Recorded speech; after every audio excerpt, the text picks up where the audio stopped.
ଦେଖନ୍ତୁ ମୁଁ ଗୋଟେ ଆମ୍ବ ଗଛର ଡାଳକୁ କଲିଂ କରିବି ହେଲା।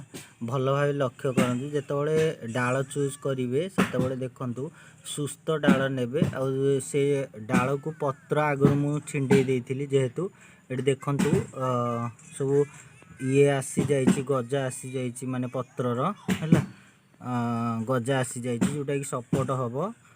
ତ ଏଇ ଗଛକୁ ବର୍ତ୍ତମାନ ମୁଁ ଗ୍ରାଫ୍ଟିଂ କରୁଛି। ଏଠି ଦେଖନ୍ତୁ ମୁଁ ସ୍କାର୍ଚ କରିଦେଉଛି।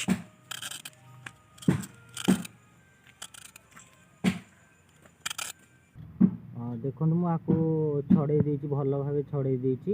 ତାପରେ ଏଠି ଦେଖନ୍ତୁ ମୁଁ ଆଗରୁ ମାଟି ସଂଗ୍ରହ କରି ନେଇଛି ଗୋଟେ ପଲିଥିନରେ, ୟାକୁ ଏଠି ଦେଖନ୍ତୁ ଲଗେଇ ଦେଉଛି।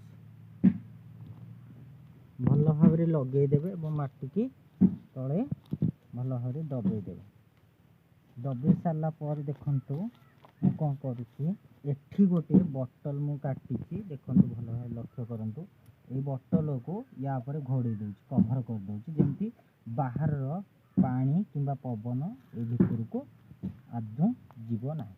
ସେଥିପାଇଁ ଭଲ ଭାବେ ଆକୁ କଭର କରିଦେବେ, ଚାରିପଟୁ ବି ଭଲ ଭାବେ କଭର କରିବେ, ଯେମିତି ଭିତର ବାହାର ବାୟୁ ଭିତରକୁ ଯିବନି।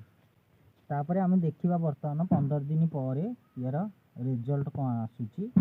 ଆସିଲେ ମୁଁ ଆପଣଙ୍କୁ ନିଶ୍ଚିତ ଭିଡ଼ିଓ ଦେଖିବି ହେଲା।